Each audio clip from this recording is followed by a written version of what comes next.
All right, Assalamu alaikum everyone who's watching from all the different organizations who have joined to collaborate on this webinar. My name is Noor Sheikh Khalid. I will be moderating this panel discussion and Q&A for today. So just to introduce a little bit about where this idea for this webinar came from, I'm sure all of us are familiar that this topic of mental health and especially anxiety is always really, really important, but especially right now with the youth, we've had these stay-at-home orders for about 2 months now. And while some of us might sort of be coming out of it with some of the orders being lifted, it's had a pretty big impact on our lives, both from school to family and being with our families to not being able to see our friends, a lot of major life changes, career changes for a lot of us. It's created a lot of uncertainty and anxiety as well. And through this webinar, inshallah, we hope to provide a better understanding of how we can approach our struggles right now and also move forward. So inshallah, we have 3 great speakers joining us. We have Dr. Altaf Hussain, Dr. Omar Sharif, and Sister Hina Mirza. Each one will be taking a different angle on this topic. We'll be having a Q&A at the end, so please, if you guys have any questions, just send them in the live chat. And we also have an anonymous form that's circulating in the chat as well, so feel free to send them via that. And just before we get started, we're going to take just a couple minutes to introduce the organizations that collaborated to make this happen. So my name is Noor. I'm representing MYNA, so the Muslim Youth of North America, currently serving as president. And MYNA is a national youth organization made up of Muslim youth who strive to bring ourselves and others closer to Allah subhanahu wa ta'ala and to grow as leaders throughout this by focusing a lot on personal and leadership and spiritual development. And we do this through a couple of different ways. Our big thing that we normally do is camps. So we have camps 3 times a year. We do also online halaqas, online classes. We've got an online blog. Our organization structure is made up of 6 regions. So we have local events happening all across the country. And we also plan conferences. And what makes MYNA unique is really that we're run for the youth by the youth. So this allows for a lot of leadership opportunities in that all of our events and initiatives are planned by youth between the ages of 12 to 19. And that really gives all the youth that are involved a chance to both bond with Muslim youth your age from across the country and also provides a network of youth mentors through our staff, our counselors, and our advisor base. So thousands of youth have passed through MYNA, and each one from a different background, a different region, but everybody is left a different person. So go to myna.org for all of our upcoming events and to learn more about us, inshallah. The link is in the bio. And I will pass it on to the representative from Young Muslims, inshallah. Assalamu alaikum wa rahmatullahi ta'ala wa barakatuh. My name is Adib Pasha, and I'm on the National Shura for Young Muslims. And Young Muslims is an organization which has had one goal for the past 3 decades. And their sole goal, and our sole goal, has been to seek the pleasure of Allah by facilitating and developing the Muslim youth into becoming the future. It goes without saying that right now we're in unprecedented times. And in this unprecedented time, YM, Young Muslims, has also taken unprecedented measures to continue doing our work. So our normal work is having halaqat across the country and even beyond, where we have groups of young Muslims, young brothers, young sisters, getting together for the sake of Allah subhanahu wa ta'ala and giving halaqat to each other, and then going out for an activity, and then going out for some type of meal, right? And this type of connection that we create goes on for years to come. And inshallah, you'll be able to see with our brother Omar Sharif just in a little bit, a product of YM and how we really facilitate these leaders. But what I wanted to focus on are the unprecedented actions that we've been taking as an organization in this unprecedented time. And so alhamdulillah, we've actually been able to move the 80 plus chapters of YM across the nation, thousands of youth, onto healthy online Muslim communities where they can stay connected. And a bit of a personal story, in my own community, there's been like 15, 20, 30 guys, all like in high school, where they would meet up and they were actually, getting closer to Allah subhanahu wa ta'ala on not only a mental and like spiritual level, but also just like a physical level where they actually meet at the masjid and started going to pray 5 times a day. And what ended up happening is because of COVID, their development got cut like right in half. And unfortunately, they weren't really getting that tarbiyah ready for Ramadan. But what happened was because of the infrastructure that YM provided, those online halaqat, they were actually able to start sending each other salawat reminders, 5 daily salawat reminders. And it really went to show, just how important YM was to them, because it was able to continue their journey towards Allah subhanahu wa ta'ala, right? And so what they had was a healthy online Muslim community, which YM has been striving to provide ever since this lockdown. And so no matter where you are, who you are, regardless of your background, there's a group of brothers or sisters at YM that's there for you. And you can get connected with us today. You can just go to youngmuslims.com, or you can check out our Instagram or our YouTube, or even if you just Google us at like Young Muslims, right? The first thing at the Google search bar, you'll be able to find us, and we're there for you, able to connect you, inshallah, to a group of young Muslims for you. That's all for me. Jazakallah khair, Brother Adib.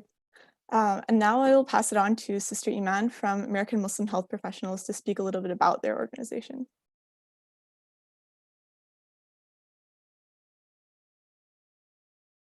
Hey, assalamu alaikum everyone. My name is Iman Jendadi, and I'm the program coordinator for American Muslim Health Professionals, also known as AMHP. I'm really excited to bring this webinar to you. The youth are an important part of the community we serve, and we're always trying to find ways to serve you, and especially your mental health needs, given these, unconventional circumstances. AMHP, American Muslim Health Professionals, was created with the intent of bridging the tenets of Islam with key public health issues facing our communities. And we do that in 3 unique ways. We have 3 broad areas of focus: mental health. We've done a series of mental health first aid trainings in different communities throughout the country. We also work on several healthcare advocacy issues. And we also strive to create opportunities for Muslim health professionals to collaborate and network with one another. So if any of you are aspiring medical students or aspiring in any healthcare field or public health field, definitely check us out, amhp.us, follow us on Facebook. And as I mentioned, youth are, a special part of our community. We also, a few years ago, had a Muslim Youth Identity series where we were highlighting the experiences of Muslim youth who, struggled with identity, struggles with issues of discrimination, Islamophobia, and we are happy to collaborate with MYNA and other organizations. More recently, with COVID, we've started a national Muslim task force to address some of the unique issues facing the Muslim community.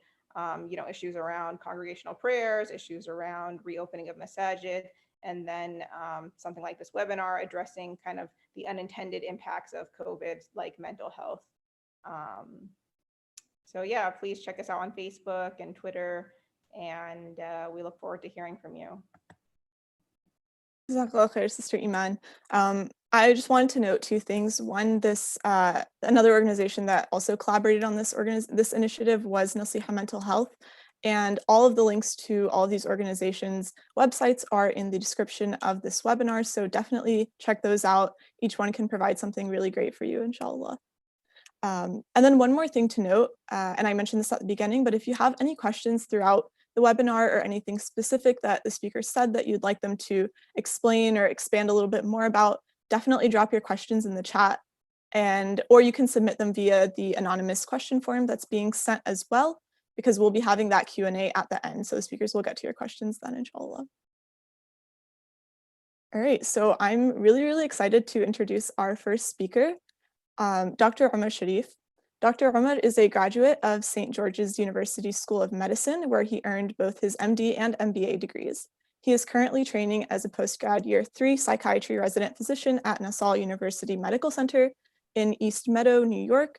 He is certified as an adult mental health first aid instructor, conducting trainings locally in New York and nationally with American Muslim Health Professionals. He currently serves as the Vice President of Muslims Thrive, a New York-based Muslim mental health nonprofit organization, and is a former Young Muslims NeighborNet coordinator.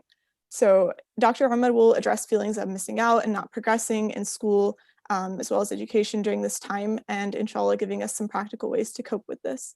So Dr. Ahmed, take it away.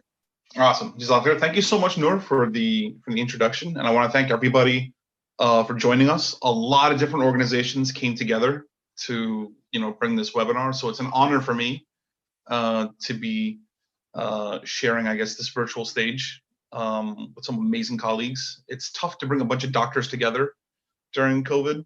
Usually the only thing that brings that many doctors together is a patient infected with COVID, but we managed to bring a whole bunch together for, alhamdulillah, I think a much more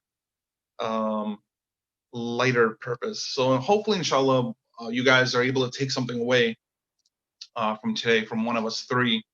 And for myself, I was asked to talk about FOMO. FOMO being the fear of missing out, or genuinely actually missing out, and then suffering a sense of negativity or loss as a result. And then touching a little bit upon academia, your careers, whether they're academic careers or actual work careers, and how it's been affected by coronavirus and how you can help cope with what you're dealing with. So this is I know you guys have heard this a million times. Every single sheikh, every khatib, every speaker says, we are in unprecedented times. It's unprecedented times. No one's ever experienced something like this before. And while that's true, while this is something very unique that we haven't ever experienced before, no one's ever seen a lockdown on this size and scale, or a public health crisis quite like this in our lifetime. One thing that I think hasn't changed is that every single person listening right now to me was struggling with something prior to this pandemic. And your struggle may have been something emotional. Your struggle may have been interpersonal, relating to other people around you, social perhaps. Maybe your struggle was financial. Perhaps the struggle was academic.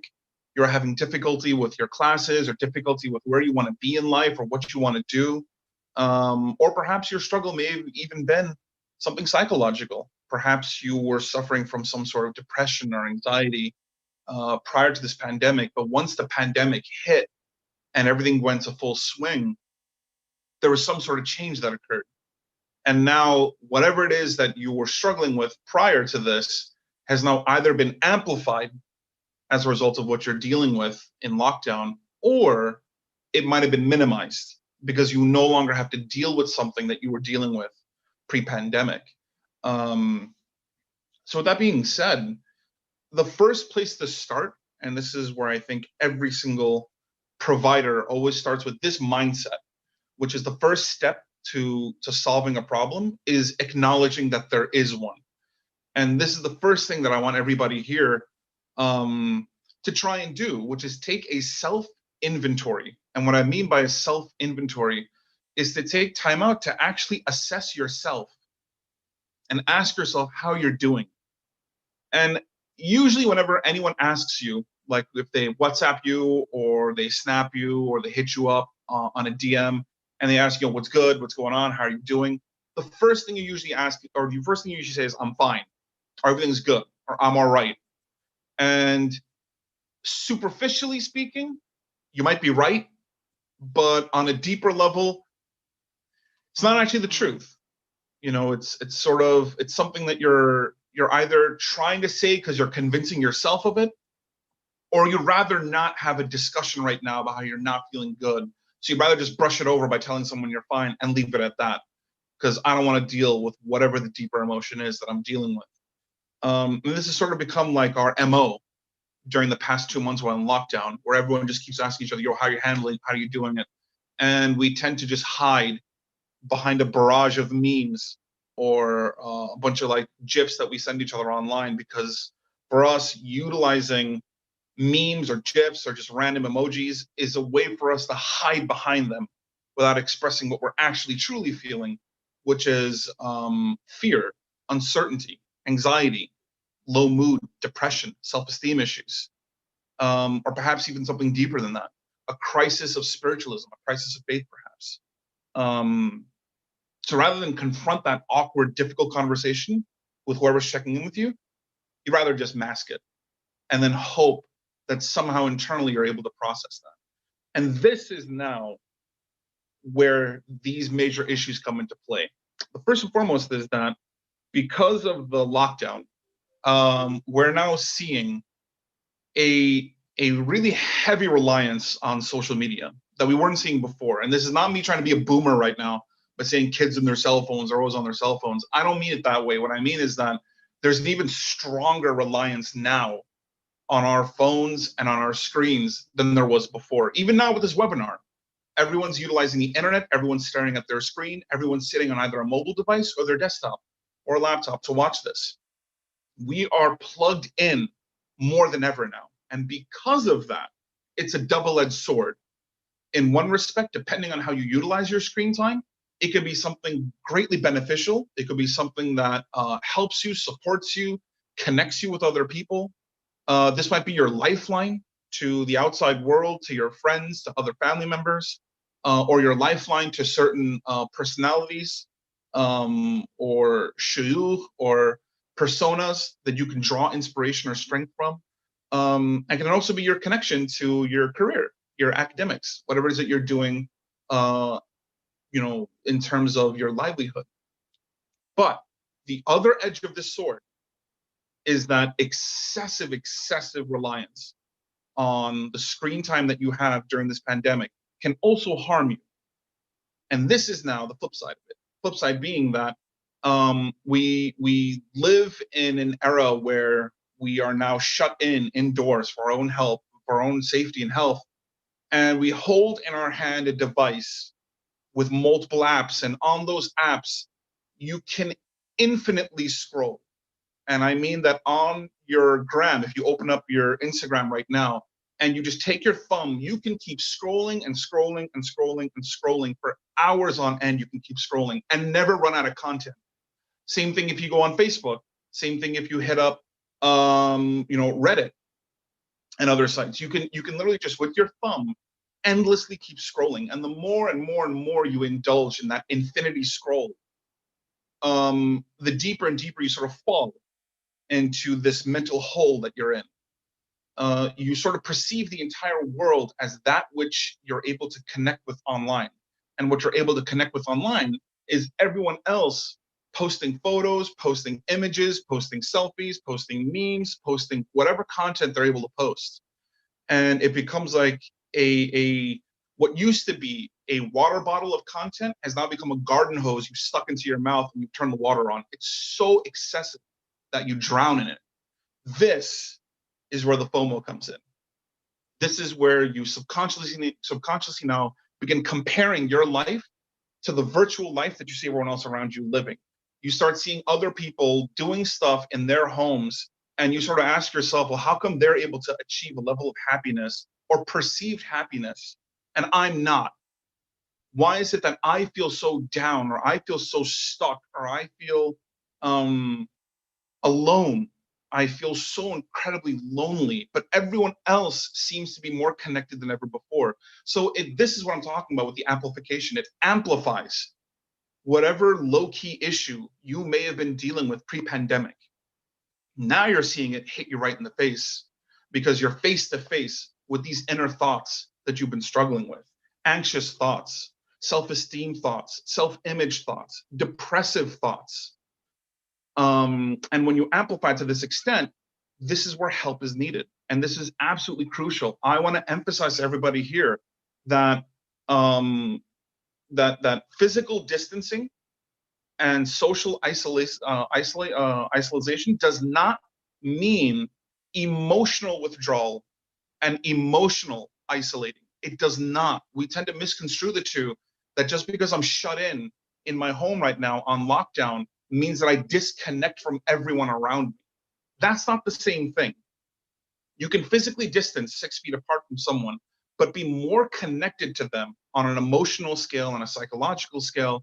And this requires open communication, honest communication, being honest with your own emotions and what you're dealing with, and being honest with the other person connecting with you. There is no better time than now to connect with someone close with you, to build stronger connections with family, and to actually emotionally open up. And if that's difficult for you, if this is something where you have faced trauma in the past or difficulty in the past with doing this, this is where professionals come in, where my colleagues today who are going to be speaking to you come in. This is where we come in to help you. Connecting with us during this time can help us to work with you during this pandemic time, so that by the time the quarantine gets lifted and everything gets like released and everyone's out and about again, you're able to become a better person than you were entering into this pandemic by working on yourself psychologically and emotionally with how you deal with your inner qualms. So that's the first thing I'm going to stress to everybody, which is if you are suffering from something that I identified just now and you don't know how to deal with it, or you don't have the folks around you who are able to give you that emotional help or support, reach out to a professional. Reach out to any one of the organizations that are hosting tonight and request to be connected to a healthcare provider or a mental health provider who can get you that service. There's no shame, there's no loss of honor or dignity or anything in pursuing that. All of us struggle. Every single person here struggles, including the speakers themselves who are talking to you, have struggled and have had difficulty adjusting and coping to the new normal that we're living in right now. All of us have. It's about utilizing the resources around us to help support us and lift us and carry us through that struggle. So speaking specifically on just academics, I know for a lot of people listening right now, the uncertainty is what is truly causing you so much difficulty with this, because we don't know when this is going to be lifted. We don't know when this is going to go away. We don't know how our high schools, how our universities, and how our programs are going to respond to this. We don't know what opportunities were lost. We don't know what opportunities may open up. Everything sort of just seems up in the air. And it seems so chaotic and so uncertain that you feel an intense anxiety with regards to your career and the investment you've made in your academics up until this point. For some people, classroom learning is where they learn best. And once you swap them to an online format where you can just literally just wake up 5 minutes before class while in bed, log in, and then from the comfort of your pillow, just attend your class, you're not really truly engaged the same way you were before. For some people, this is an academic paradise. You are doing everything at your own pace, in your own time, in your own environment. And this is wonderful for you. And for other folks, this is an academic nightmare because your home situation is not conducive. It's not helping you. It's actually causing you more stress, more difficulty, and your grades may be slipping and dropping. And you may be getting hit with a lot of academic anxiety and possible depression as a result. So this is where self-inventory comes into play. This is super, super, super crucial to you. Do not use your GPA as the measure of how healthy you are academically. Use your own mind and your heart and your emotional status as your indicator of where you are right now.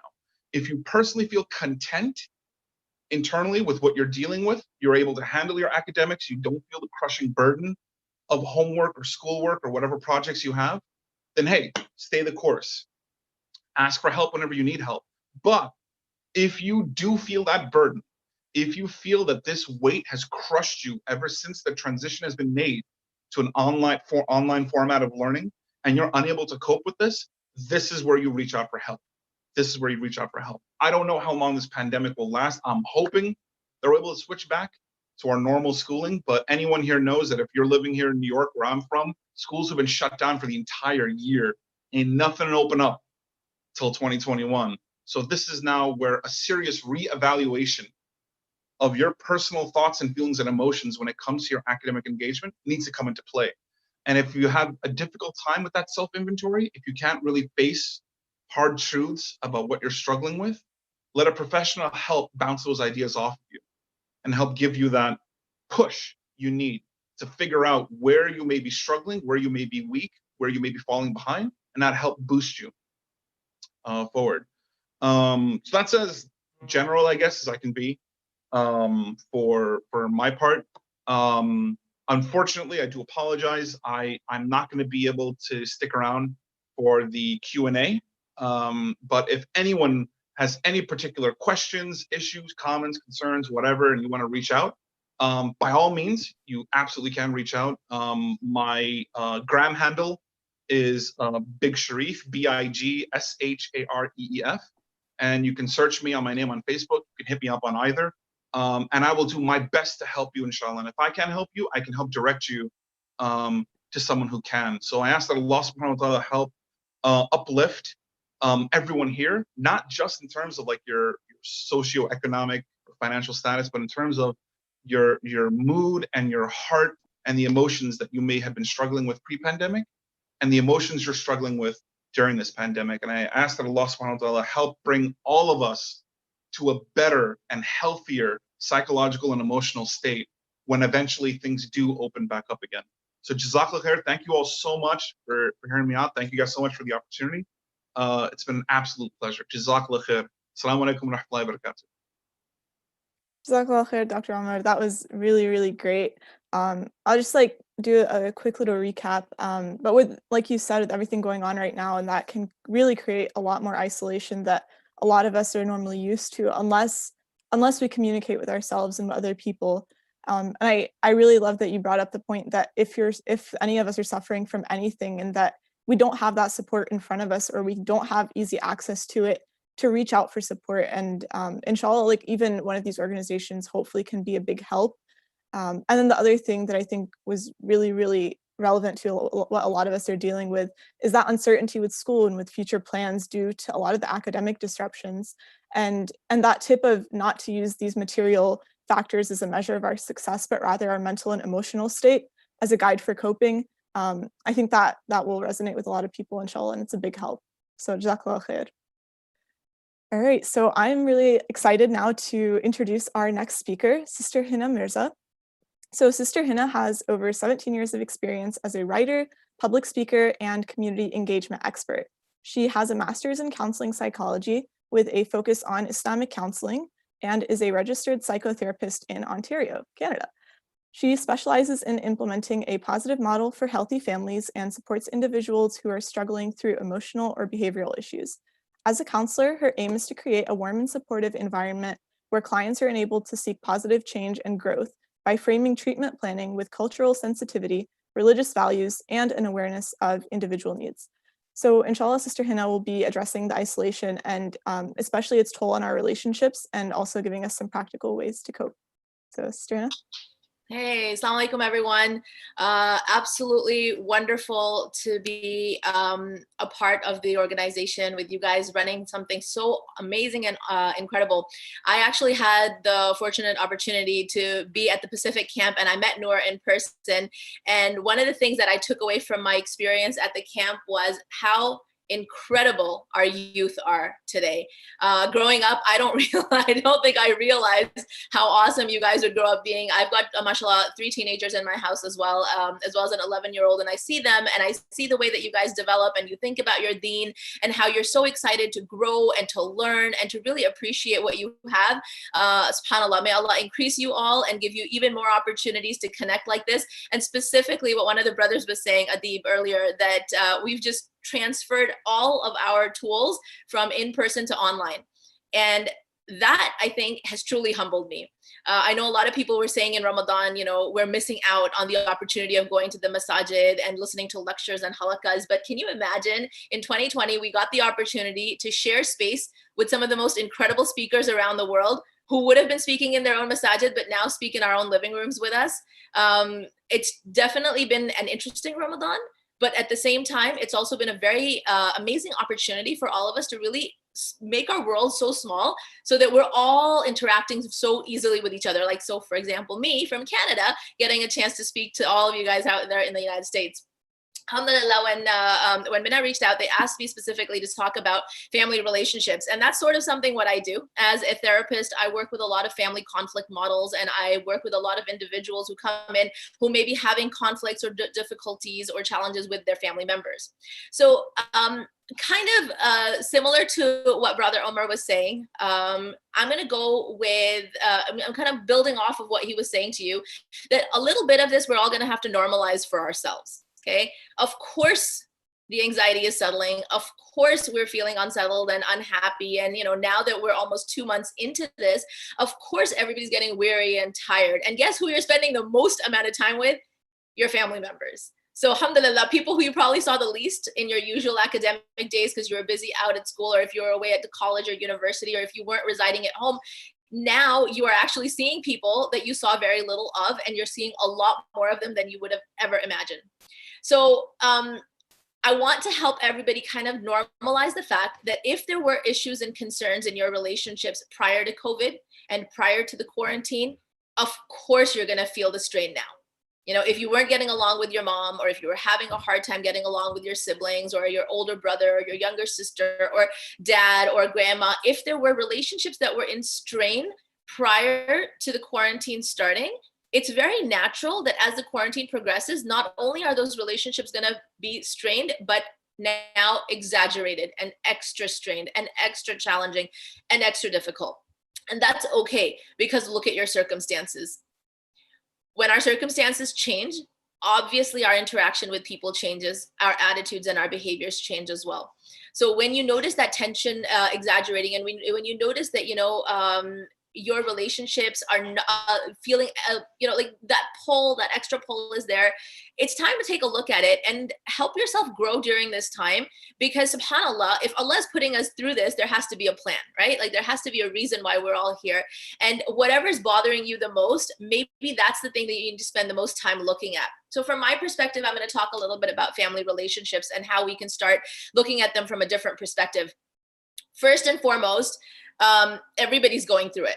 Okay, you may be having a hard time with somebody in your family, but subhanAllah, somebody in your family might be having a really hard time with you as well. So it's not just limited to us alone. I know the brother Omar said this, and I really it kind of made me smile and say, yeah, we're not in this alone.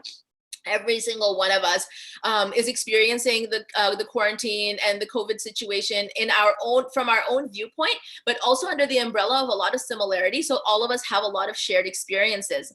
I know that from a parenting perspective, you might notice a lot of parents might be coming up with new rules for the household. They might be coming up with different types of structure for your homes.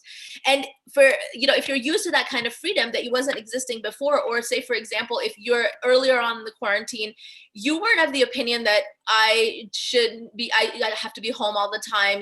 Why do I have to be here? Why can't I go to the grocery store like everybody else? Or why can't I continue to meet my friends? So as the quarantine progressed, you might have noticed that the standards of living in the house changed as well. Earlier on in our home, it was kind of like what my kids were calling a coronacation, because it was for us in Canada, it was right around spring break time. So we really didn't have any rules, or there was no bedtime, there was no structure. Everything was all over the place, because really, as a parent or as the adult in the house, I didn't know what was going to come next. So I couldn't give my kids that kind of direction. And you might be seeing that in your homes as well, that, hey, earlier on, I could do anything I wanted to do. What's up with all these new rules and restrictions and, timings, and what do I have and what can I do? So just that factor of co-inhabiting where normalcy is not normal can get stressful for anyone. Have an open mind about it, okay? One of my things has always been about transparency and communication between family members. And part of that, when you're being transparent with communication, is the ability to want to tune in and understand other people, okay? It's so crucial that we open our minds to the idea that other people are going through a difficult time or a difficult experience as well. So when you're noticing things, or what you want to label as unfair, or this isn't easy for me, do you know how hard you're making this for me? In fact, if you're saying, or if you're feeling that people in your home are making it harder for you now because of their actions and behavior, it's time to have that conversation. It's time to sit down and open those doors. And it's time to say that, hey, listen, we're already going through something so challenging, so difficult, so complicated. This is making it harder for me. And to be able to talk about that. Because if we're not going to talk about it, kind of like what Omar was saying, that if you're not going to talk about it, it's not going to go away. Just because you're hiding in your room, or you're hiding under your covers, or you're hiding behind this ruse that everything is okay, or, let me drown myself in my social media, your problems are not going to go away. And subhanAllah, maybe this is Allah's way of saying, let's open those doors and let's build better relationships, because we have nowhere else to go and we have no one else to talk to. So let's heal those feelings and let's heal those emotions, and let's help ourselves grow during this time, because there is no out. And if we want to come down to a very organic Islamic principle, your ties of kinship, your relationships between your parents, these are the most important relationships that you will ever have in your entire life. The Prophet ﷺ reminded us that the best amongst those are those who are best in manner and kindness to their wives and to their families, right? Like, it was a very Islamic model, really brought that family unit together. And what do you see nowadays in our homes, in our lives? What do we see now? Everybody's pulling apart. And I'm not just pointing to the youth, right? Like, I'm not just saying that, oh, the youth are on their phone all the time. Like Omar said the same thing, but like, oh, they're never home, or they're this or that. No, no, no. I'm going to point that ownership. I'm going to take ownership for my own actions and behaviors. Where am I in the day? Who am I talking to? Who am I spending most of my time with? And one of the things that quarantine has taught us is when your home is the only safe space for you to be at, why aren't we focusing on these relationships the most? I've always worked with this big family first model that I really promote, even in my therapy, in any of my talks, on most of my workshops, where I say, hey, listen, we need to start tuning out from pleasing everybody else around us and start pleasing the people that are closest to us, because those are the people, if they're happy, if our mom, dad, brothers, sisters, relationships, fiancés, husbands, wives, if these relationships, if these core relationships that surround us, if these relationships are happy, it's going to have a direct impact on our own happiness as well. So don't sell yourself short, right? Like, the quarantine may have isolated you from your friends, from your school, from your classmates. Excuse me. The quarantine may have taken all of those relationships away, but it's really opened up this fantastic opportunity for you to really utilize the relationships at home and maybe build a little bit more quality into them. So coming to that action plan piece, that, okay, well, what do you do, right? Like, we're struggling, or we may be struggling. And yes, okay, Hannah, so my relationship was struggling before quarantine. It's really struggling now. I didn't like my brother. I didn't like my sister before. Now I'm having to co-inhabit with them. I'm not happy with their habits, so on and so forth, right? The list is onwards, and it goes on for a very long time. You're not alone. We're all struggling. Even when the healthiest of relationships are now starting to feel that tension, starting to feel that pressure. We need to understand who we are as ourselves first, okay? Before we look at outward relationships, and before we look at our siblings and our parents or grandmothers and aunts and uncles, before we look at that external impact on us, we need to start focusing inwardly and looking at ourselves as individuals. That self-awareness word, you've heard it, you've heard it before. You just heard it in the talk before mine. You're going to hear it in your life so many times. Self-awareness. What does it even mean? What does it mean to be a self-aware person? It means to know who you are, and not just who you are and what your thoughts and your moods and your feelings and emotions are. It's about knowing how you as an individual are impacting the environment around you. Know yourself. Know your impact to the family. Know what your mood is like when you come to the iftar table. Know what you're like throughout Ramadan. Know yourself outside of Ramadan. Really know what am I contributing to the house? What's my contribution to my family? And that's where you want to set your first foundations. You want to fix your relationships at home. You want to fix your relationships with your parents. You want to fix your relationships with anybody, not even outside the home. Start looking inwardly first and asking yourself some very important questions about, how do I behave? How do I react? Am I pleasant to be around? Are you pleasant company? Are you pleasant company in half an hour before the iftar? Are you pleasant company at Fajr time? What kind of a person are you, and what are you contributing to your family system? That's where most of us have to begin. Because yes, it's easy to blame. It's easy to say that my dad is too strict, or my mom is on my case, or my sister is annoying, or my brother is difficult. And, it's easy for us to push all of that ownership away from ourselves and say, I'm doing the best I can, but it's other people that are causing problems. Let's turn it around and say, okay, well, other people might be causing problems. What am I doing to exaggerate or elevate or change that situation or circumstances? So once you have that awareness of who you are, what you're doing, how you're contributing, now let's try to take some action, and let's try to do things a little bit differently, quarantine or no quarantine. I always talk to people about self-care and self-soothing strategies. Okay. Yes, the quarantine has us all on edge and irritated and annoyed, and is impacting our relationships, but so do other things in life. You've had bad days before COVID started. You've had a bad weekend, or a difficult summer, or a challenging winter, or a hard school year. We've all been through challenges, and we've all been through difficulties. So learning how to become resilient is the key here. Whether we're faced with pandemics or whether we're faced with life, we have to learn to start becoming more resilient as individuals and more resilient as people. And resilience is built through self-soothing strategies. If I'm having a bad day, I'm responsible for turning it around. It's nobody else's responsibility in the house but my own. So I have to take ownership and I have to take responsibility, and I have to ask myself, okay, so what are the kinds of things that help me? And what helps you doesn't necessarily help the person next to you. It doesn't help your neighbor or your friend or your siblings. Everybody's very different in their capacity. We all need different things to start feeling better. So you come up with your list of self-soothing strategies. Sometimes it's good to get out of the house and take a walk. For those of you who are allowed to take walks, I know everybody's very different with their rules and regulations with public health. So following that public health protocol, if you are allowed to get out of the house, get out of the house, go on a balcony, go to your backyard, whatever you have available. Don't discount the fact that getting fresh air really helps transform the neurological function in your brain. It's healthy. It's helpful to get out of the house physically. Change your space, right? By going out and getting some sunshine, getting some fresh air, taking a breath, taking a walk, whatever it can to help you physically remove yourself from your physical surroundings of the house. The second thing is giving space to other people as well.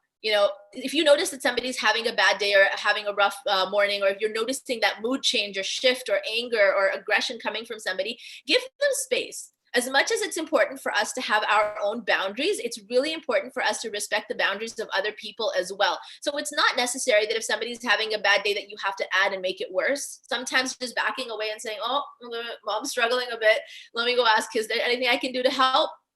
No? All right, quiet retreat. Mom, let me know if you need me, or dad, let me know if you need me. Giving other people space to process their emotions as well is very important, very necessary. Outside of that, strategies like reading, strategies like taking a shower, a hot shower, getting all that out of your head, watching something, allowing yourself to indulge in something that you enjoy, that you haven't been doing for a while. Also really important. And then finally, obviously, the most important part is talking to somebody. There are tiers that we can use to help ourselves. Okay, so self-soothing is going to be your first strategy. Help yourself, take care of yourself. If that's not helping, if that's not working, and you've done all these self-soothing, great, wonderful things, and you're still feeling edgy and on edge, and you're noticing your mood is not shifting, and it's continuing to create problems and conflict, reach out to sources in your communities. Mashallah, Naseeha does a fantastic job with providing online support to Muslim youth across North America. Look for resources within your community. Speak to a friend. Reach out to a parent, an aunt, a trusted person, or an adult in your life, a counselor, anybody that you can think of that you can reach out to that would be able to facilitate that conversation to help you get your head out of that, in the dark space or in the gray area. Get yourself out of that space. And finally, tier 2 didn't work. You did reach out to, support networks, chat rooms, youth networks. It didn't work. Then your third tier is go get professional help. It's not okay to be stuck in this space. It's not okay for you to struggle as much as you are struggling, or if you are struggling. It's not okay for that struggle to really bring you down and out for an extended period of time. Bad days are okay. They're normal. They're healthy. We all have hard days. We have bad moments. We have a rough afternoon. But a series of bad days, that's what you want to look at. And that's what you want to help yourself get out of by seeking the right resources, by seeking the right kind of help. Inshallah, I'm going to leave you guys with 3 words. I've done this before on a talk, so if this is repetitive for you, I apologize. But it's really worked well for a lot of people, and I got some really great feedback. So from the family model perspective, I'm going to leave you with 3 things that I feel have been really helpful for people. It's called the AAA effect, okay? 3 things that you can do that are going to help your relationships within the home, and they're going to help your relationship with yourself. Paying attention. Okay, pay attention to your mood, pay attention to the moods of other people, pay attention to what's happening around you. It's always very easy to catch on to people's distress or relationship distress just by paying attention. So tune in and be aware of your surroundings and be aware of yourself. The second thing is affection. We need to be kind to people through this. Kind to ourselves, realistic, respectful, kind people. Be affectionate to yourself and be affectionate to other people. Show affection through your words by telling people you love them, you care about them, you're here for them. I'm here if you need anything, if you need to say anything, if you want to whatever. And affection through your actions by doing things for people, taking care of things that you might not have thought of before, really stepping up your game and saying, hey, all of us have been quarantined for a while. What can I do to make somebody else's day better? And then affection through your physical being, giving hugs, spending more time with family members, not isolating yourself in your room, really amping up that affection. And the final A that I'm going to leave you with is appreciation. Allah subhanahu wa ta'ala reminds us so many times in the Quran to be grateful, be grateful, be a grateful person. Allah has promised you that if you are grateful, He will increase you. Focus on appreciation towards yourself. Being an appreciative person means being able to recognize the good that's inside you. Appreciating yourself means being able to see the positive within yourself. Appreciating yourself means being able to have the ability to show gratitude to yourself.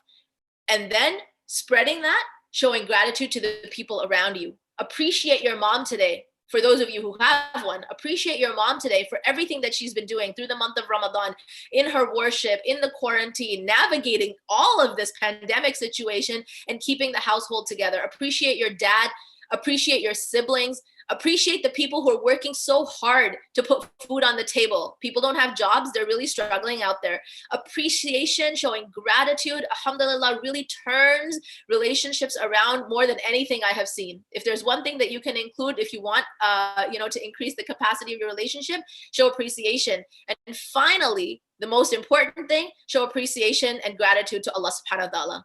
You are safe, you're in a home. If you can hear me, that means you have internet connection.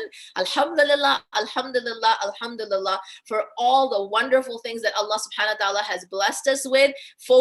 Keep your eyes and your focus on what you have rather than what you don't have, because Allah has promised you, if you are grateful, He will increase you, He will give you more. And this will pass, inshallah, inshallah, inshallah, inshallah. The pandemic will pass. You have to decide, who do you want to be at the end of this? And at the end of this pandemic, when life returns to normal and all of this becomes part of history books, how do you want to be remembered?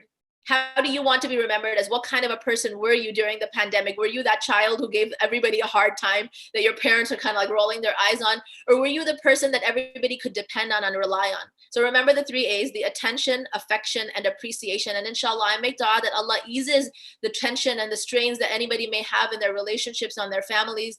May Allah make it easy for us to co-inhabit with those that Allah has designed specifically for us to live with, our kins, our parents, our relationships of our siblings. May Allah strengthen them, give them a new light and a new life at the end of this pandemic, and allow us to really learn to appreciate the relationships that we have, because those of us who are in isolation or in quarantine that are by ourselves will tell you that even having one person quarantined with you is a whole lot better than being by yourself. So may Allah put barakah in all of our relationships. Jazakumullah khairan. Thank you so much to the organizers of the event for inviting me and having me share some of my insight from the family model perspective. I will be here waiting. I can't wait to hear what Dr. Altaf Hussain has to say, and then inshallah I'll be available for questions and answers. Jazakallah khair, Sister Hina. That was super, super helpful. Something that you talked about is that these relationships that were strained before are even more strained now. But it's important to look at them from that different perspective, like you said, to see them as an opportunity to improve rather than, just the situation that we're stuck in and we got to deal with. Because ultimately, our family members are the people who are closest to us. And I think something both you and Dr. Ahmed mentioned was that for us to do that and for us to be able to see it from that different perspective means that we actually do have to know ourselves and do some self-reflection and know what makes us tick. Because by doing that, that's going to give us those practical ways to deal. Because ultimately, family is really important, no matter how hard it can be. So I'm inshallah, really excited to introduce our last speaker for the evening, Dr. Altaf Hussain. Dr. Altaf is a native of Cleveland, Ohio, and a double alumnus of Case Western Reserve University in Cleveland, having earned his Bachelor of Science in Biomedical Engineering and his Master's in Social Work. He received his PhD in Social Work from Howard University in Washington, D.C. Dr. Hussain's research interests include the mental health and integration of immigrant and refugee families, and especially Muslim teens in the U.S. Dr. Hussain serves as the Vice President of the Yaqeen Institute for Islamic Research and an advisory board member of the Peaceful Families Project, dedicated to the prevention of domestic violence. His past service to the community includes serving as Vice President U.S. of the Islamic Society of North America, a 2-term national president of the Muslim Student Association, so MSA National, and an executive committee member of the Muslim Alliance in North America. Dr. Hussain currently lives in Northern Virginia with his wife and their 4 children. He will inshallah be addressing the prophetic response to spiritual anxiety, I know like for a lot of us being in Ramadan right now, this is something on a lot of our minds. So inshallah, Dr. Altaf will provide some more insight on this. So Dr. Altaf, whenever you're ready. Great. أعوذ بالله السميع العليم من الشيطان الرجيم بسم الله الرحمن الرحيم الحمد لله رب العالمين والصلاة والسلام على أشرف الأنبياء والمرسلين سيدنا محمد وعلى آله وصحبه أجمعين. Thank you so much, Sister Noor. MashaAllah, tabarakallah. So great to see you as the do they call it president or chair of MYNA? I never know what the exact titles are. President. President, mashallah, Madam President, thank you so much for having us. And as you can see, being sheltering in place, I've had a chance to play around with virtual background. So I created this just for you guys so that it shows all the four of the logos so that every organization feels, mashallah, well included. And I thank Dr. Omar and Sister Hina, mashallah, for their reminders as well. Brothers and sisters, Allah subhanahu wa ta'ala chose us very particularly to be among those people who would be alive at this time in the history of humanity. Like there's absolutely no coincidence as to what's going on. We were selected, handpicked, if you will. It was written in our qadr. It was preordained by Allah subhanahu wa ta'ala that we would be here. So to talk about the notion of finding our calm, right? And these are times that are very anxiety ridden, if you will. And as the Sister Hina mentioned, we are very most of my life has been dedicated, alhamdulillah, to be able to serve and to develop any type of effort, program, organizations to support youth. And even now in my capacity with the Yaqeen Institute, this is exactly what we are focused on, is dismantling doubt, nurturing conviction, and trying to inspire contribution. So if you think about and look at the Quran and the example in the life of the Prophet sallallahu alaihi wasallam, you start to realize that there is a level of connection with the Quran and the message of the Quran that is a prerequisite to really anything that any of us have said so far. Because technically speaking, you could Google the word anxiety and come up with things that people have written. And there's a lot of research, of course, in this field of not only social work, but psychology and psychiatry on this notion of anxiety, even to the degree of talking about general anxiety disorder and so forth. But what we are talking about is that first and foremost, placing anxiety within the natural range, if you will, of emotions and feelings and conditions of the human condition that Allah subhanahu wa ta'ala had already ordained as a part of his wisdom, right? When he created mankind and humanity, this was the idea that we were endowed with this faculty of reason, the ability to reason, the ability to have certain emotions, and that range of emotions in that includes anxiety. So when you begin there, it starts to really ground you. And as I think Dr. Omar mentioned, and also Sister Hina, that it makes you feel very normal, and that what you're experiencing is very natural. So it shouldn't be that, unless, of course, the anxiety reaches a level, of from general restlessness and just a certain degree of uncertainty about what's going to happen, to full-blown panic attacks. Then of course we're talking about getting assistance and not only through therapy and potentially even raising it to the level of psychiatry, a psychiatric intervention and so forth. But when you understand things, the anxiety is something normal, and then you look at the Quran and the Quranic worldview, right? What is the kind of human being that is being asked to worship Allah subhanahu wa ta'ala? Who is that person, right? And as young people, I think it's helpful for us to remind each other and to remind you that indeed there is a very great blessing in beginning with the understanding that all of what you're facing now, right? Suppose you suddenly panic and you're like, I don't know what's going to happen. I sent out all those all those college applications. I'm finishing high school, and then now the world is on us, at a standstill. Or if you're on the other end of the college spectrum and finishing, your undergrad, and you were planning to go on to graduate school or to do whatever, and then suddenly the world came to a stop, right? You had all these plans for a summer job, right? And you were trying to get an internship or do whatever. Everything came to a stop. The reality is, if you are alive if you are hearing this program, if you are able to be, and I shouldn't say hearing lightly, if you're able to take in the message, and I'm praying, inshallah, we'll get to a point that we will have for all of these webinars and all of these programming, whether in person or virtually, through the great work of Mohsin, we'll have people there, inshallah, to do the sign language interpretation and so forth. But what I mean is that if you're alive and you're breathing, right, you are able to say that I am blessed. And the prophetic worldview begins there, because too often we complicate life.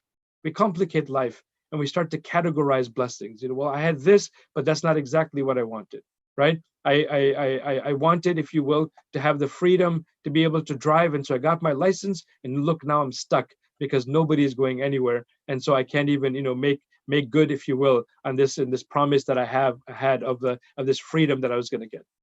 So in the midst of tragedy, in the midst of trials, in the midst of very sort of anxiety-ridden times that we're living in, remembering that even just one blessing and the source of those blessings is critical. So when Allah subhanahu wa ta'ala says in the Quran, فَاذْكُرُونِي أَذْكُرْكُمْ, right? Remember me and I shall remember you, right? So bring to mind Allah subhanahu wa ta'ala. In the Prophet sallallahu alaihi wasallam's life, right? When he was trying to comfort people, first of all, he had firasa, which is a very unique skill and talent, if you will, that he was endowed with, where he could tell the condition of a person by looking at them, by observing them, right? Which is where counselors and others are able to take the nonverbal cues of a person. So when someone's heart is restless, when their body is restless, when their mind is restless, we give off certain vibes, right? And so if you think about this, who is in charge, right? What am I worried about? Who is in charge and who is always with me? Allah subhanahu wa ta'ala is saying, Fadkuruni adkurkum. Just bring me to your mind. Just bring me to your mind, right? Don't get so exasperated that you feel like you're totally alone, without any support, unable to manage what's going on. Instead, remind yourself, I am the creation of Allah subhanahu wa ta'ala. I've been created in the best of molds. لَقَدْ خَلَقْنَا الْإِنسَانَ فِي أَحْسَنِ التَّقْوِيمِ. That Allah created us in the best of molds. And during the adolescent years, subhanAllah, you have amazing talents, amazing capacity to take in knowledge and information and process it, right? Trying to organize it, make sense of it. So when you think of it this way, you start to realize that, hey, I'm not alone. Indeed, the Prophet, peace be upon him, when he was in the cave with Abu Bakr radiallahu ta'ala anhu, and they were trying to flee Mecca, right? This is not a road trip to Medina. This is running for their lives from an enemy, an avowed enemy, right? So, la tahzan, do not be anxious, ya Abu Bakr radiallahu ta'ala anhu, right? Inna Allah ma'ana, that Allah subhanahu wa ta'ala is with us, right? The notion of saying that to Abu Bakr as-Siddiq radiallahu ta'ala anhu, right? A person who you would think, why would he have to remind him, right? The person who was the first among the companions of the Prophet, peace be upon him, to accept the message, to accept it as the truth, right? Because we are human beings. We are human beings. We're on our way to Medina. We're escaping the enemy. We're not stuck. We're in this cave, right? And the people are right there. We can see their feet. They may find us, right? How much more of an anxiety level would you have to have? And the Prophet, peace be upon him, calmly reminds him, don't be anxious. Allah subhanahu wa ta'ala is with us, right? So Allah is in charge. Allah is in charge. When we remind ourselves of that, we come to realize that submission in spiritual matters, which is what we often talk about so much more in Ramadan, it must coexist with submission in secular and worldly matters, because Allah is in charge across all those domains. Allah subhanahu wa ta'ala is in charge across all those domains, and indeed He even tells us in the Quran to the extent to which He is in charge, right? That the extent to which He is in charge, He says, وَمَا تَسْقُطُ مِنْ وَرَقَةٍ إِلَّا يَعْلَمُهَا. When it's spring now, so you may not relate to this immediately, but during the fall season, the autumn season, right? The leaves are falling from the trees, and all the young people are called to rake, and you guys are assigned the raking jobs, right? Go on and rake the lawns, right? And you're like, man, there's like thousands and thousands of leaves. Guess what? Allah subhanahu wa ta'ala is saying, not even a single leaf, وَمَا تَسْقُطُ مِنْ وَرَقَةٍ, not even a single leaf falls to the ground except that Allah subhanahu wa ta'ala has knowledge and over it, right? So what are the attributes that the Prophet peace be upon him taught us to remember and to bring to mind in talking about things like anxiety? That Allah is al-Khaliq, that He is our creator. So when I began with anxiety as a sort of a natural feeling, emotion among the range of emotions, He al-Khaliq, who created us, gave us that, gave us the ability. Why? Because as you know, with the notion of fear and flight, right? If we didn't have anxiety, if we didn't have that sense that something is wrong, I got to get out of here, right? I gotta find shelter, or I have to find protection or security and get to safety. What would happen to us, right? What would happen to us? So it's a part of a range of emotions. So al-Khaliq, number one, right? He's also a Raziq, because many times the anxiety, even in our adult lives, we are nervous, right? There's an economic downturn. How are we going to provide for the family, right? You are nervous, right? Well, I was saving up and I was hoping to do X, Y, and Z. I was gonna, go on a trip with my friends, or buy something after graduation, and now we're having to talk about savings. And guess what? Allah subhanahu wa ta'ala is a raziq. So if the anxiety is stemming from a sort of financial or economic or some other worldly desire, then remind ourselves, who is the sustainer? Who literally is the sustainer of all of us?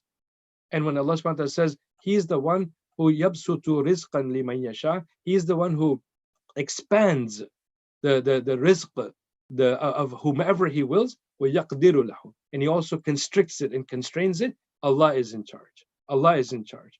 And we go through those range of emotions. And then lastly, connected to that, the domain is al-wakil, for anxiety, right? From among the attributes, the asma wa sifat, is al-wakil. When we repeat to ourselves, right, phrases that are du'as, that are literally taught to us by the Prophet, peace be upon him, and the prophets before him that mentioned it and said it, hasbunallah wa ni'mal wakil. That Allah is sufficient for me, and He, Allah, is the best disposer of my affairs. See, anxiety, and we have a couple papers, by the way, with Yaqeen Institute. So what kind of professor would I be if I didn't assign you longer, if I didn't assign you readings, right? So coping with grief is written, it's a spiritual and psychological guide written by Sister Sarah Sultan and Sister Najwa Awad, mashallah. Both are fellows with Yaqeen Institute, but they're practitioners in the field of psychology and counseling. And also Dr. Usman Omarji and Sheikh Hassan Elwan, who wrote Embracing Uncertainty, How to Feel Emotionally Stable in a Pandemic. If you look at these works, you realize that what's the message? The constant message is Allah is in charge, He's the best sustainer, and then on top of that, He disposes of our affairs in the best way possible. So what does that mean? Let it go. Relax and tell yourself there is not a single moment more that I should be worried about things over which I have no control. Sister Hina said it, and I'm amazed because we're also raising teenagers, one teenager and then a 13-year-old, so teen, but then 8 and 6, right? 3 boys and a girl, 17 to 6 age group, and range of emotions, range of moods, under quarantine, all kinds of stuff is going on. But when you think about that, right? If you realize that we're reminding them to keep repeating this, that you don't have control over everything. You have control over how you feel and how you behave and what you say. So the Prophet, peace be upon him, throughout his life, had instances when people were coming to him with variations of anxiety, right? Variations of anxiety, whether it had to do with marriage and in internal and emotional difficulties between partners, whether it was to do with young people, right? Even when he made not made light of, right, about one of the beloved young companions who had lost his bird, who had died, right? And he was basically trying to create a connection, a human connection over grief. He himself expressed grief, we know that. And anxiety and grief are very interconnected, right? La taqaf wa la tahzan. Do not fear in the Quran, and also do not be afraid, and do not also have anxiety. So in starting to close this, what I can say is that we want to impart upon you this feeling that, or at least this skill set that you have, and you can inshallah develop a level of resilience to be able to look at the prophetic example. If you remind yourself of the source of all of the blessings, the source of these emotions, it is Allah subhanahu wa ta'ala. Ibn Hazm, who died almost 1,000 years ago, in 456, the year after Hijrah, is an Andalusian scholar. He said something very interesting. He said that I searched for a common goal among humankind to which everyone would agree to strive for excellence. Like looking for what's something that everyone could agree upon to strive for excellence. He said, I have found nothing other than the vanquishing of anxiety. Like that's a common human emotion. But guess what? As Muslims, we have a message. I mean, we have a resource in the Quran and in the seerah of the Prophet ﷺ to be able to manage it and overcome it. So, hasbunallah wa ni'mal wakil, right? To keep reminding ourselves and saying that, and it allows us to feel empowered, right? Because we know and we have seen it, and I hope that you'll allow yourself enough time to have some individual time to yourself, where you just reflect, right? Let go of the electronics. Just put aside. You don't really have to keep up with everything. My own routine was so overwhelming before the pandemic, in terms of commuting an hour into DC from Northern Virginia for work, for the university, and then typically I would do Quran, I would do Adhkar, but I also would reach for the radio for news on NPR. Right now, actually, I've not listened to any news for the longest time. Am I like being like a total recluse? No, I have a clue about what's going on, but I've allowed myself to that space that was from the commute. I've allowed myself to be able to now use it to fill it up with more connection with Allah subhanahu wa ta'ala. So where is that time that you're using for you to be able to come to that realization that when I say that Allah is sufficient for me, hasbunallah, say that, and then look in the domains of your life. What am I feeling anxiety over? And then what do I have control over? And how can I say that I'm turning everything over to Allah subhanahu wa ta'ala, wa ni'mal wakil, that He is the best disposer of my affairs. So I know we'll be taking your questions, and I'm looking forward to your comments and your feedback, but we want to end on a positive note. The Prophet, peace be upon him, reminded us, anxiety is something, so this is the month of Ramadan, we have to talk about anxiety in a way that drives it home. Think about this, right? Think about this. Inshallah, we'll be over the pandemic.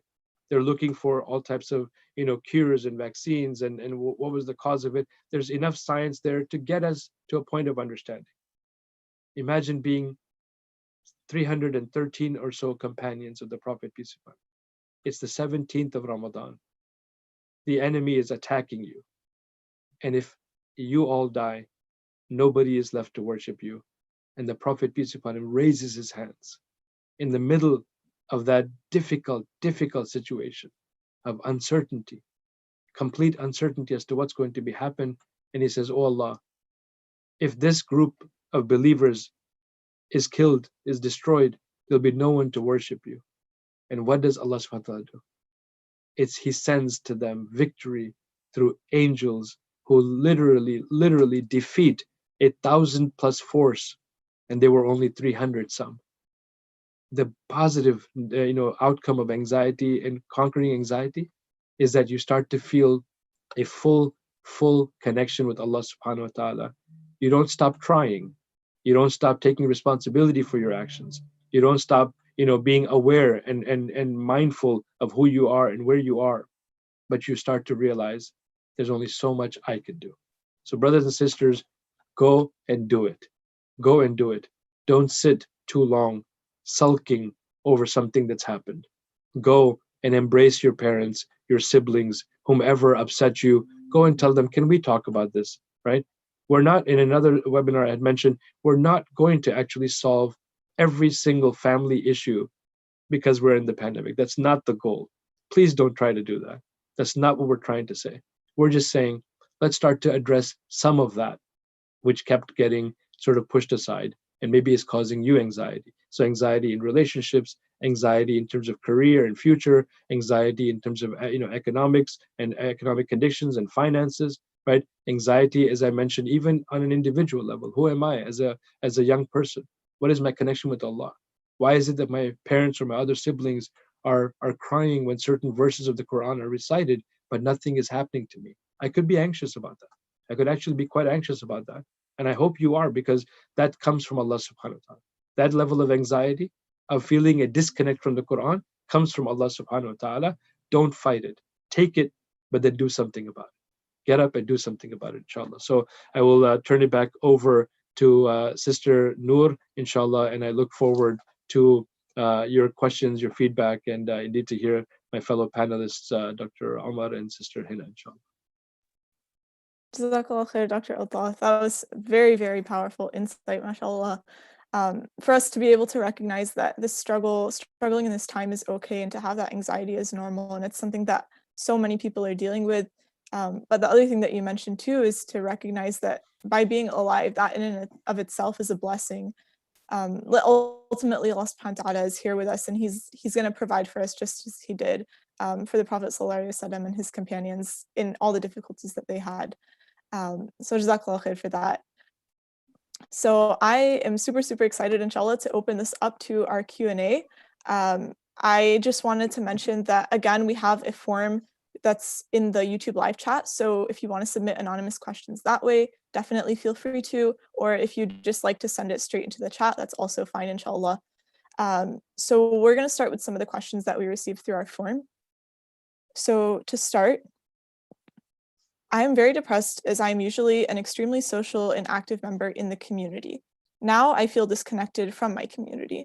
Nobody reaches out to me unless they need something. I feel neglected and used. What should I do?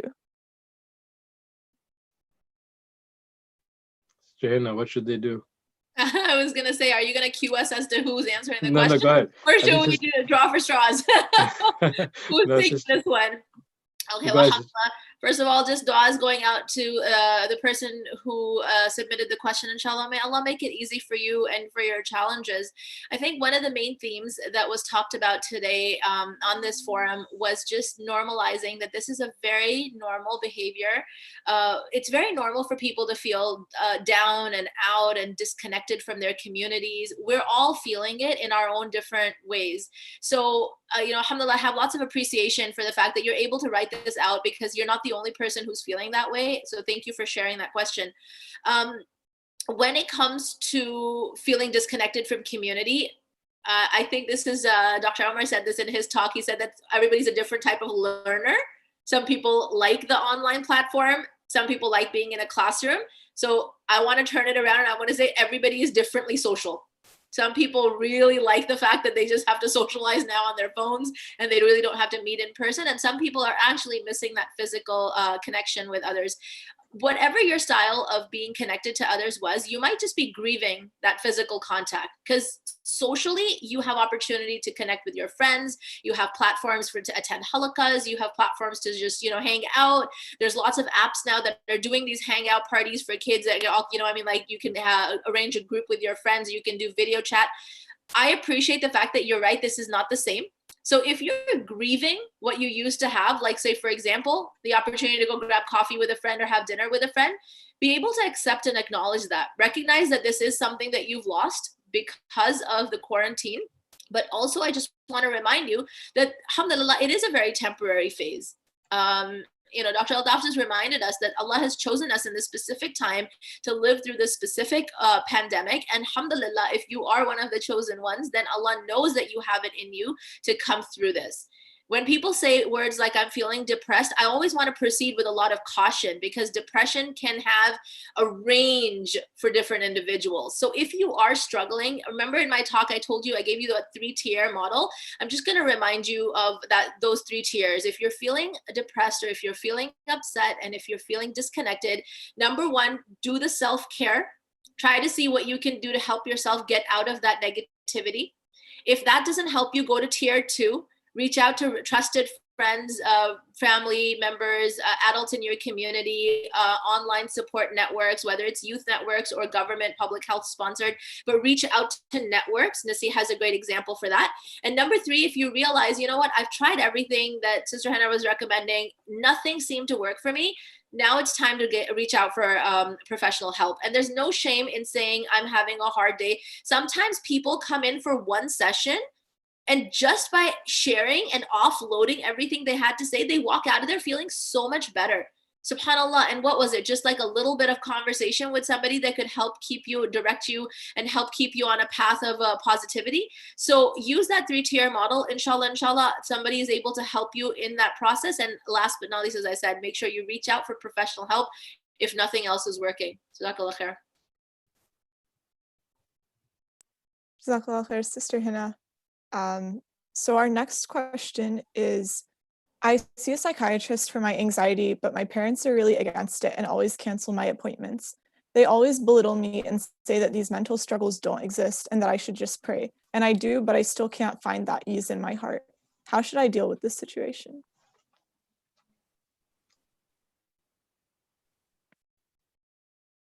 Dr. Altaf and I are kind of like looking at each other like, all right. I can start. I mean, obviously, this is an example of a situation where we have some what we call psychoeducation to happen at home, right? It's very likely that parents, at least the situation that you're describing, are simply not aware of the power and the potential, the amazing potential of therapeutic interventions, right, and different modalities for different types of conditions, if you will.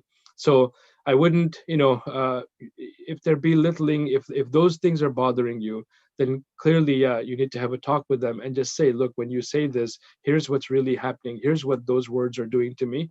And I just want you to really, understand that I love you as my parents.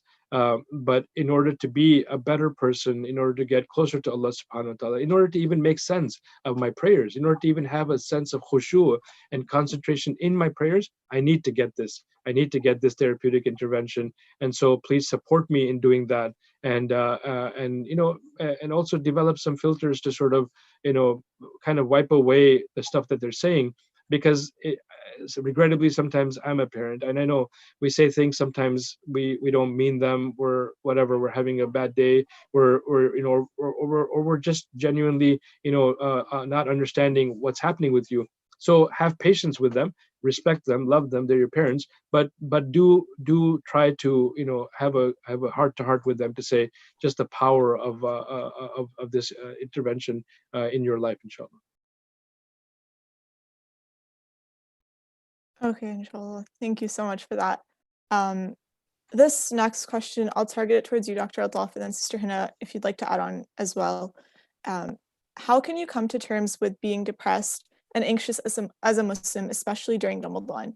Is it okay, or is it a sign of not being content with your position or your Islam? And then kind of going off of that, if I have anxiety, does that mean I'm not a strong believer? As Allah says in the Quran that those who don't believe don't have anxiety or grief. A lot.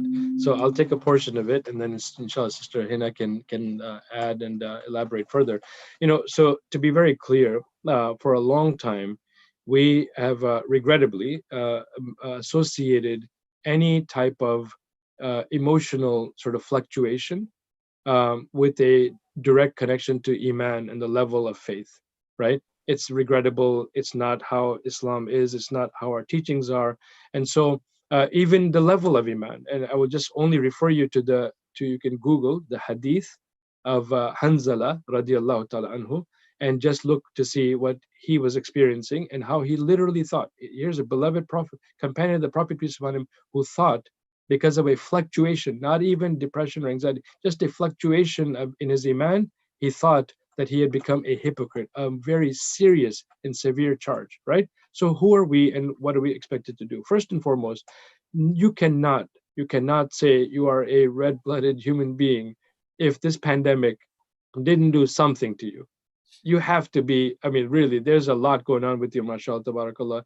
You're like, as our brother Habib Qadri, says, you're like a mashallah person, right? Because every one of us, we're like, oh my God, what's going to happen? So that's natural. But I think what's not natural, and what the Prophet peace be upon him also advised against, is when we start to take that, internalize it in a way, either self-blame or start to say things that are displeasing to Allah subhanahu wa ta'ala. So that's the difference, right? You can have fluctuations, you can have emotions and whatnot, just don't go into that range. And so what example do we have? When his infant son Ibrahim passed away, the Prophet peace be upon him was overcome, as would any father or mother be overcome with the death of their child. And so the companions found him shedding tears, not like bawling as we would know it, but shedding tears, right? And so they asked him, and he said these three things, which I think is the best guidance we have for ourselves and how to deal with this. He said that indeed the heart grieves, the eyes shed tears, but the tongue never says anything displeasing to Allah subhanahu wa ta'ala. So if you ask yourself, what is your go-to thing? Are you quick to suddenly, like talk to Allah and be sort of harsh in that way? Or are you the one who's saying, you know what, I get it. I'm going to try to work with this and inshallah, try to get closer to Allah subhanahu wa ta'ala to the best I can. So take Ramadan, take time out in Ramadan to get to that level of stability, not overnight, but at least trying incremental baby steps towards that. And remind yourself, you are not at all a less of a believer because you're experiencing these things. It's how you handle it, right? And what you say about it, especially in the domain of the qadr of Allah subhanahu wa ta'ala, that's the problematic piece. Inshallah, none of you are in that state. May Allah protect all of us. Sister Hina. Jazakallah khair. That was so beautifully put, mashallah. I'm just going to build off of what Dr. Al-Daf was just saying. SubhanAllah, for any person who comes and says that, if I'm anxious or if I'm depressed or if I'm unhappy or if I'm, like not patient or whatever, does it mean weakness of faith? I want to turn it around and reframe it for you. And I want to say, this is the greatness of your faith. This is the strength of your faith, that you felt that something happened and you're afraid, you're fearful that this is going to have an impact on my relationship with Allah subhanahu wa ta'ala. That doesn't show a sign of weakness. That to me, that shows you're a guardian of your faith. You're so protective that subhanAllah, my anxiety, my depression, my relationships, my interaction with others, if something can harm my relationship with Allah, you're actually standing guard for your faith. So alhamdulillah for that sense of self-awareness, that we know that if something comes to us that is unhealthy, unhelpful, that we're not succumbing to the pressures, we're actually worried about our iman. So take that and reframe it for yourselves as a positivity rather than a negativity. There's nothing more I can add here that hasn't been said before. But to just a short extra reminder, additionally, that subhanAllah, Allah has not told us to live a life of misery. Okay, that is not the message that Islam gives us, that if you are being tested, patience equals misery, or patience equals not, just being stuck. Allah has designed Islam as a faith for us to strive in everything, whether your struggle is to wake up for Fajr Salah, or whether your struggle is to stay away from something, or whether your struggle is anxiety or feeling depressed with your life. Everything around you, whatever is as a struggle, is sent there for you to strive and work through it and work past it and heal and help yourself and get better and get to a state where you are able to worship Allah in the best of your ability and the best of your capacity. That's your goal. That's where you're headed to as a believer. And if something like anxiety, like depression, if something gets into the way of that, alhamdulillah, let's work through it. Let's work past it. Let's learn to overcome it. And for that, you have an abundance of resources. I mean, I'm going to put a shout out and a plug in for Yaqeen Institute as well. I'm a strong follower of everything that they've put out, mashallah, papers, lectures, infographics. There is information out there, and not just Yaqeen, but mashallah, so many organizations that are there to support you through your anxiety, that are there to support you through your depression. It is not an indication of weakness of iman. It is you guarding your iman. Now, take that, whatever you're feeling low and negative about, and work through it by educating yourself, getting yourself the help that you need, and working past all the negativity that you're feeling in relationship with your iman and your mental health state, and really let those two collaborate to allow you to shine both in your religion and in your life, inshallah. Jazakallah khair, Sister Hina and Dr. Altaf. Those are some really beautiful answers to that question. We've got about 5 minutes left, so we'll take on just a few more. So I am diagnosed with anxiety, and it causes me to freeze from doing tasks as I want them to be perfect. I make myself feel better by just staying in the planning phase because starting overwhelms me and planning calms me. But if I'm reaching the deadline, I can do it quickly most of the time in that time crunch. How can I be sure that this isn't just procrastination? How can I fix it? And what are some ways to calm myself down if I suddenly start feeling more anxious? Are we gonna rock, paper, scissors this? I was going to ask you to start it up. No, rocks and scissors are too violent for Muslims, so I'll just do the paper. You go ahead. You go ahead. Alhamdulillah. You know what? I'm very, very careful and cautious when it comes to therapy over online platforms like this, and especially when I don't know who I'm speaking to and really getting into the context of it. So just to scrape the surface, and I'll speak on it, and Dr. Altaf, please add wherever you feel necessary. Just to scrape the surface of it, anxiety is a very real issue facing a lot of people that can be very debilitating and can have an impact on your performance and productivity. Okay, for sure. So that's definitely, I'm going to put that out there that yes, it's a very real thing that you might be struggling with.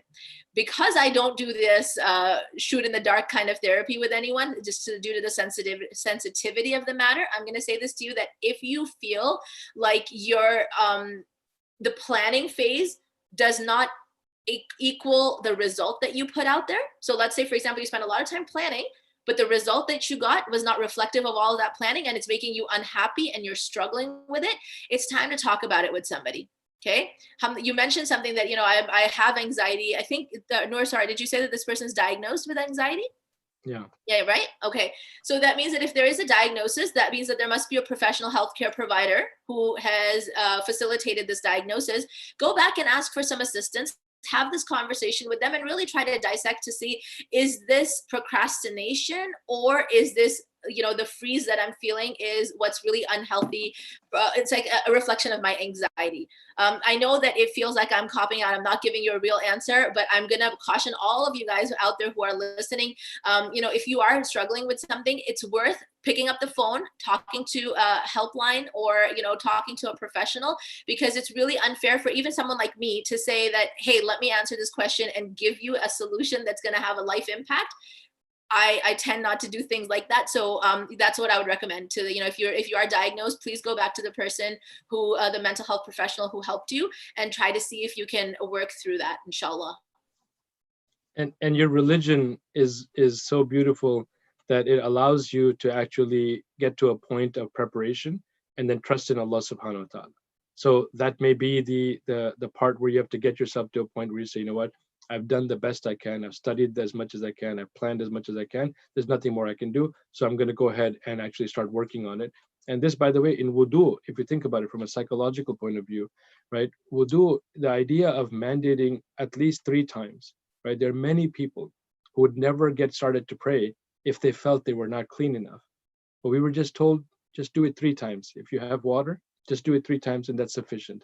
So that way, it's, in the witr, some scholars say you could even just do 1 time. But the point is that you are not obsessing over not starting.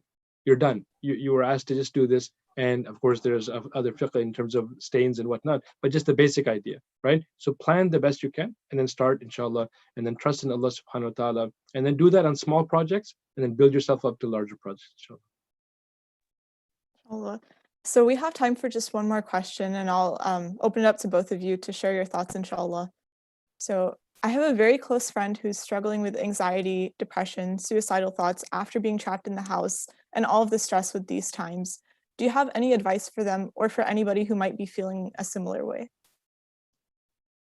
I think they said 4 different types of feelings that person's going through, subhanAllah. Yeah, so this is a good place for Sister Hina to start. Okay, so agreed. Dr. Altaf said there's a lot going on, and I want to be respectful of the fact that yes, all of us are feeling a multitude of emotions and a multitude of feelings. When somebody says the word suicide, immediately the first thing I think of is, how safe are you? Okay, where is your mental health state at? It's hard to gauge this over a question. If you're even doubting yourself in the slightest bit, talk to someone, reach out for help. It's absolutely necessary for you to be able to have a conversation with anyone. Again, Naseeha, they do online counseling, they do online support. Don't isolate yourself in your feelings. Don't sit there by yourself and feel like there is no help. If you logged into today's session, I hope that you're leaving with this understanding that there's so many organizations and, whether it's youth groups, whether it's professional organizations, it's therapists, there's a lot of help that's out there. In my talk, I specifically said that whatever you're experiencing during the quarantine, it's just going to be exaggerated from your experiences prior to the quarantine. So it sounds to me like almost as though there might have been something that would have been happening prior to the quarantine that now the quarantine may have put a little bit more extra stress, extra pressure on.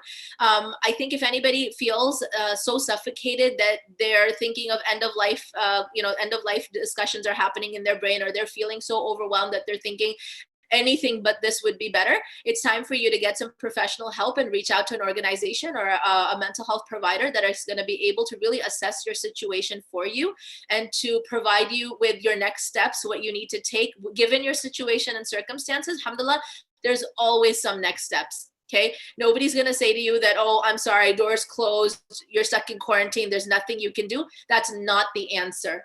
You do have options, you do have opportunities. It's just about, what Dr. Altaf was saying, it's about taking that really small step in the right direction, inshallah, to allow you to heal, to allow you to get into a different mindset that may then give you permission to start that emotional mental health healing as well. Thank you so much. And just so everyone who's tuning in, when I defer to Sister Hina, she's actually a practitioner. I'm an academic now.